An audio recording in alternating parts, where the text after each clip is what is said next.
So what we're going to be working on today is a quick review. Double check your sketches, start working on your pinch pot, and make sure that you are pressing evenly all the way around with your thumb and throughout so that it's a nice, thin, even surface.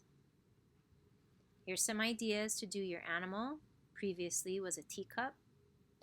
And you can see by turning the pinch pot in different directions, you can get different varying looks that might help your piece look completely successful. Now, I've got a nice lip rim here. Sometimes if you overwork your clay, you're going to tend to pinch and then you're going to get these really, really sharp edges. A lot of students, when they get like this and it gets very undulated and uneven and it's very, very thin and it starts to crack, they do this. They take this and they fold it over to make the lip rim look nice and neat. Do not do that. That's a no-no. Because if this is my clay wall and it's thin and I fold it over, what have I just done in this area here when I fold over the clay? Here's another idea that you can use if you're doing the ball, okay, by putting two pinch pots together, acorns. This one's a cool looking fly. It's kind of abstract. Okay, now as far as my fishy goes, let me move this here. I made a mock-up for you guys. And I wrapped it in saran wrap.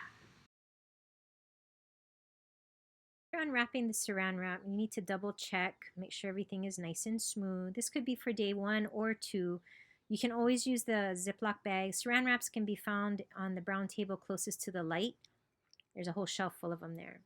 Notice how I'm using my fingers carefully and my wooden knife. My wooden knife, if it's wet, is going to be able to really smooth those surfaces easily. Okay, using a damp finger, not dripping wet. Remember, the more water you have, the more fragile you're going to be with your work. So you want to work quickly, but still make sure your fingers are damp. Here I'm using a second pinch pot to start to work on the tail of my fish. I'm going to try to smooth it out and make it extra thin so I can get some of those fin-like characteristics on a fish. So notice how I'm using my thumbprints to give that extra kind of texture.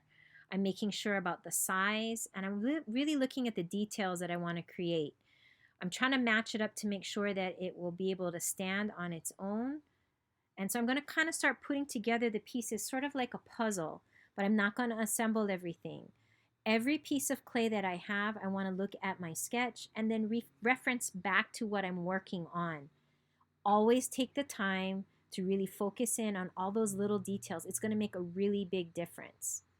Notice as I'm starting to put my pieces together, I'm looking at my eyes. I'm trying to make sure that the sizes are about the same. So I'm measuring, laying everything out on my fabric, continuously smoothing as I go.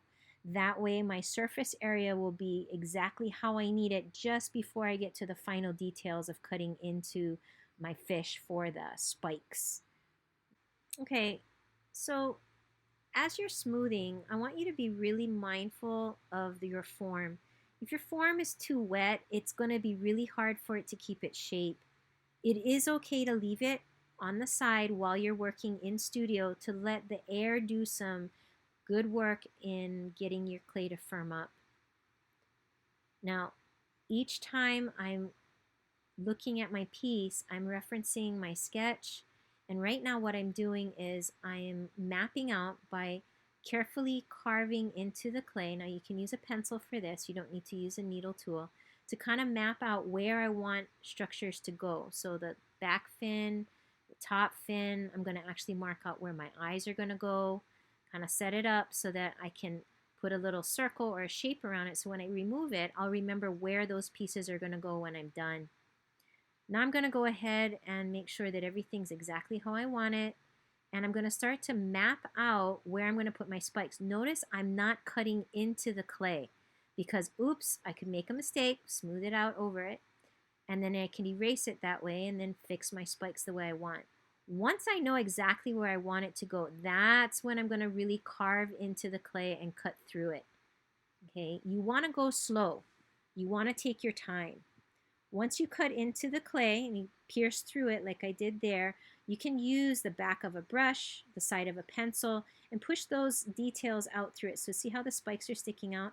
They're going to be super fragile. So if I want them to stay stuck, I've got to be really careful to smooth out as I go. Now I'm just using the top of the brush with a little bit of water, and I'm smoothing out any of those hard edges. Now clay, when you touch it while it's wet, will end up feeling nice and smooth.